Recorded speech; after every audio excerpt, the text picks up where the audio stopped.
Hi there, Jeep owners. Today in your 2020 Jeep Wrangler, we're going to be taking a look at and showing you how to install Demco's Tabless Base Plate. There's 5 main components you'll need when flat towing your vehicle, the tow bar being one of those. In addition to your tow bar, you're also going to need your safety cables, which is a supplemental connection in addition to your tow bar.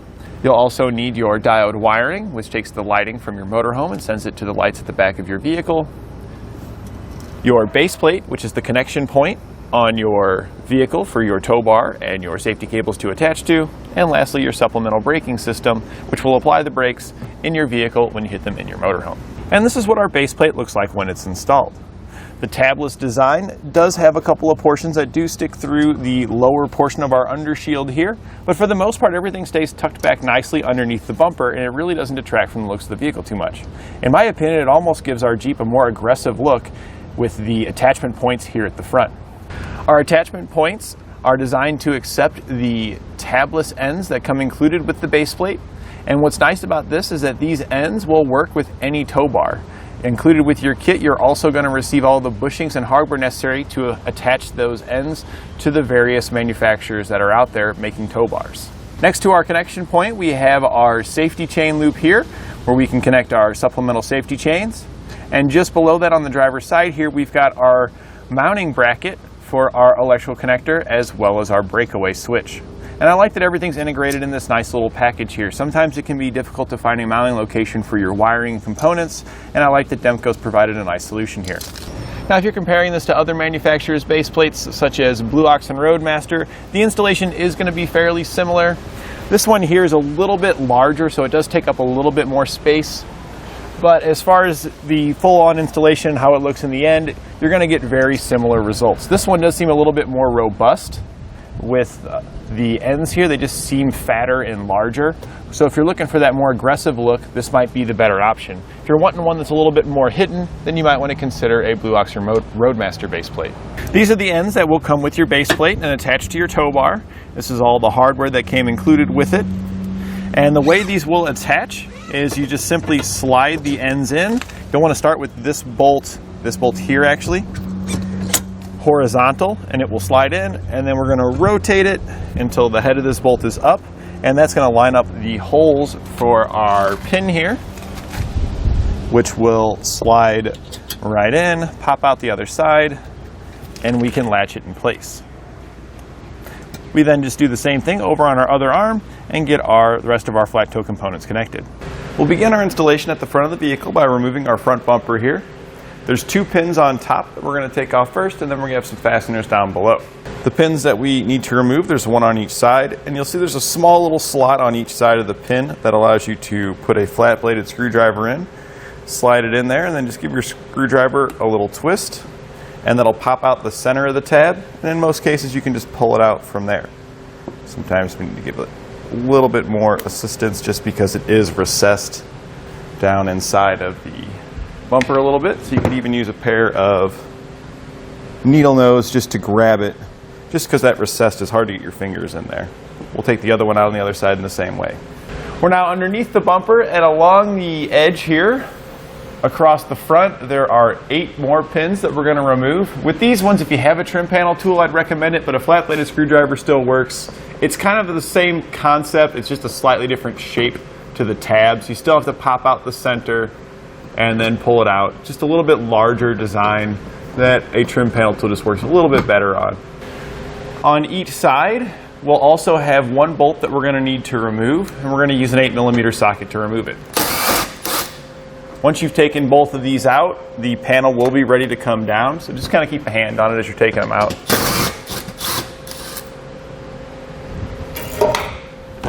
And we'll just set this aside where it won't get damaged.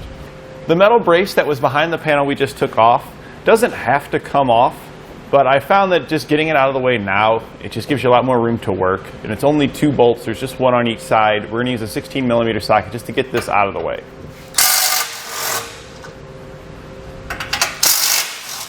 Once you've removed both bolts, you do have to just kind of push it upward. You can see there's a couple of tabs on each side. Just give it a little tap, and then we'll set it aside as well. Next, we'll be removing the bumper beam, and there are 8 nuts we're going to take off. There's going to be 2 that you see here, on the inside of our frame. There's 2 just on the other side of the frame on the outside. And then on the other side of our vehicle on the frame over there, there's the same 2 on the inside and 2 on the outside. We'll be removing these nuts with an 18mm socket. It is pretty tight up in here, so there's a good chance you're going to have to do this by hand, as they are fairly tight as well. If you've got an air-powered ratchet, you may be able to get that up in there to get them off. And these are quite long studs, so you'll be working at it a little bit.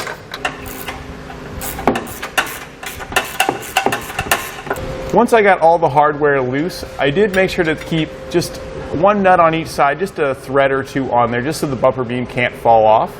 And once you've got everything loose, we can now start to slide the bumper beam off. So I went ahead and took both of those 2 nuts that we had on there, just a thread or 2, and then we're going to start sliding it back. We want to make sure we check for any electrical connectors when we're doing this, so just kind of keep an eye out. So now that we've got it slid back, we can see here on our passenger side, we've got our electrical connector right here. There's a release tab right there, so we're just going to press in on that release tab, and then we can just pop the connector right out of it. We'll now set our bumper beam aside where it won't get damaged.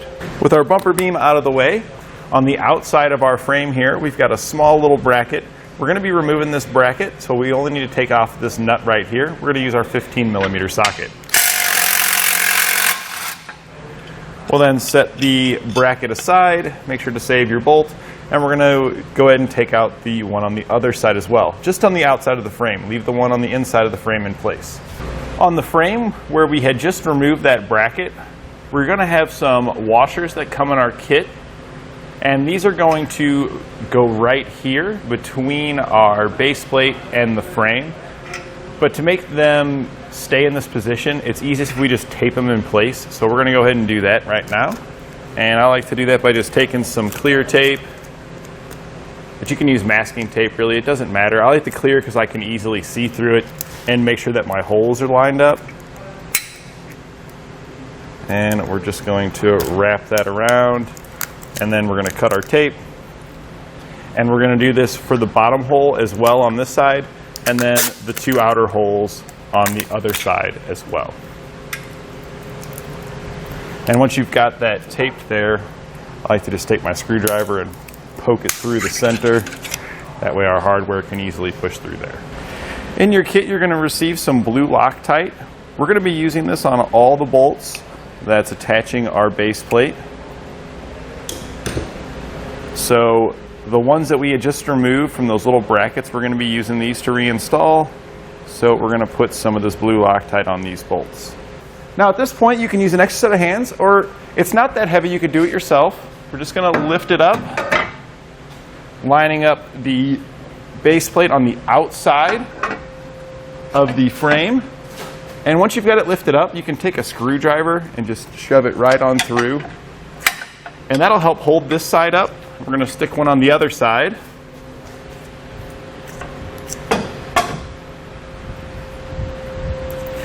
And this will make it a lot easier to get your hardware installed. We can use these screwdrivers here to just help hold it in place. We can then tilt it back up, and this is the hole that we had that small little A-shaped type bracket that we removed. This is the bolt that we took out of it that was holding it in. We're going to just reinstall that bolt right where we took it out of. We're going to do the same thing on the other side, and then you can slide those screwdrivers out, as those bolts will hold the base plate up for you. Now if you had taken off the cross brace before we finish getting the hardware in here, it's a good time to put this in because it can be difficult to get those bolts reinstalled. When reinstalling this panel, we don't need to put any blue Loctite on these since these aren't reattaching to our base plate at all. So the rest of our bolts from here on out, we're also going to be using that blue Loctite on.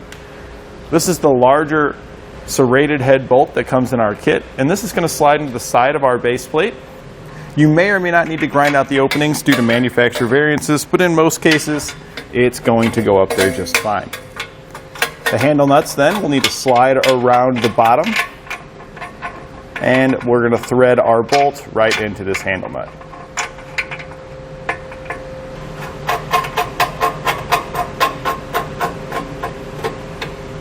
We're going to do the same thing over on the other side. We can now wrap our safety cables around before we go ahead and reinstall the bumper and tighten everything down. These would be difficult to do at that point, so we're just going to get this out of the way now.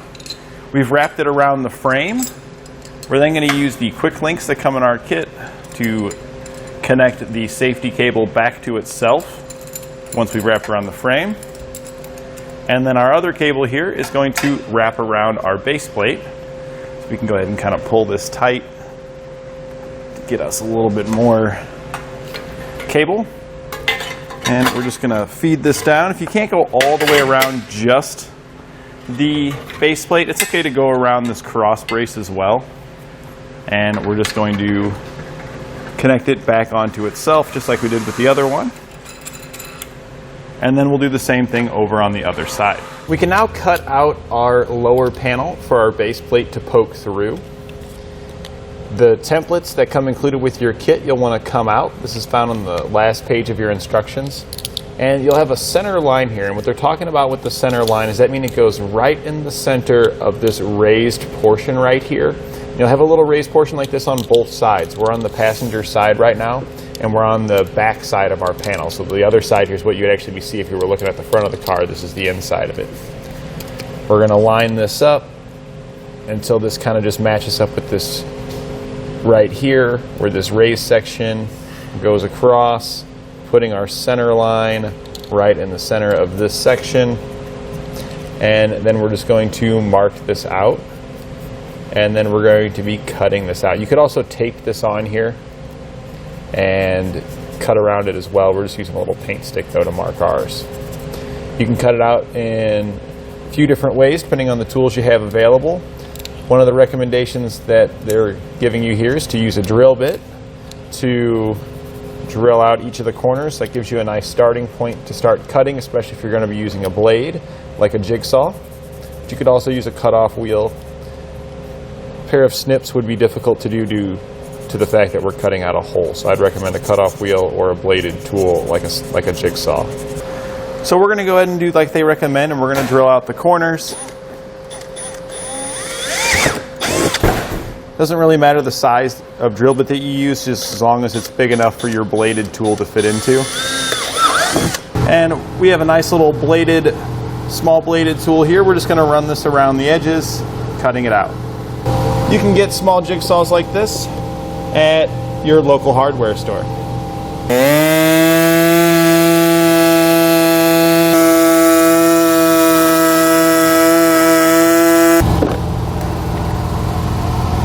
And then we'll do the same thing on the other side. Any rough edges that you have here, you can clean up with a razor knife or a file.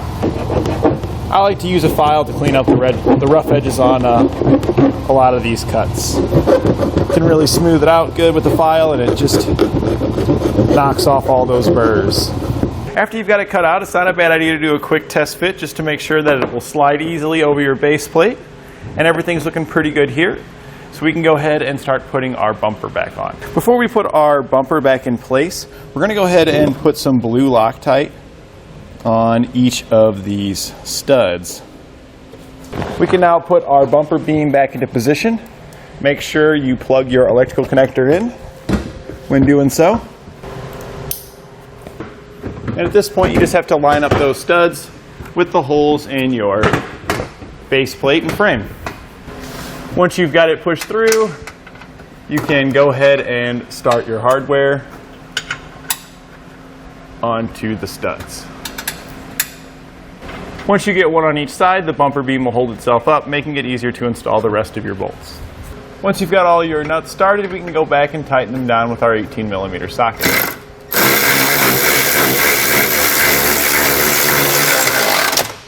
We can then go back and torque our hardware to the specifications found in our instructions. We'll also want to make sure we tighten and torque down our side hardware as well.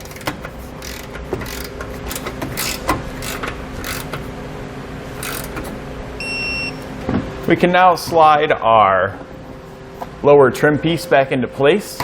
It is going to be a little snug when you're going into place just because of the bumper beam being there. Just work it in. Just kind of pull down on these tabs as you're going in to make sure they clear. You'll then just line up the holes and push your pins back into place.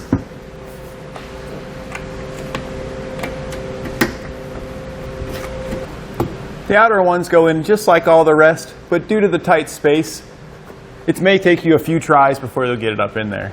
Now, in order to get these screws back in where they attach to our lower plate here, I do recommend bending this lower plate down rather than pushing up on your undershield to reach this, because our undershield's already going to be bottomed out against our base plate. So if we force it, we're just going to be deforming this panel around the base plate, and it's going to make the panel not look very good. It's going to give it kind of like stress marks to it. So we're just going to bend this down some, and I'm just using a pair of adjustable pliers here to just slide over it and then bend that panel down some.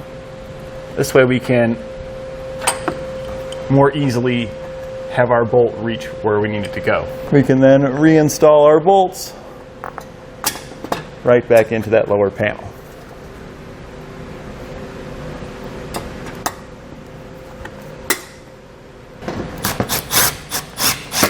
And we'll tighten those back down with our 8mm socket.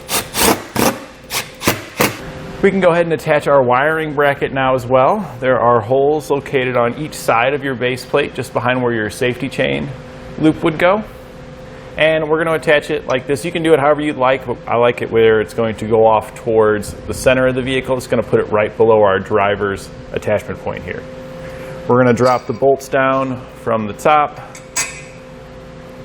We're then going to slide our wiring bracket over that. Follow it up with a lock washer and a nut on each of our bolts. We can then go back and snug those down with an 11mm socket and wrench.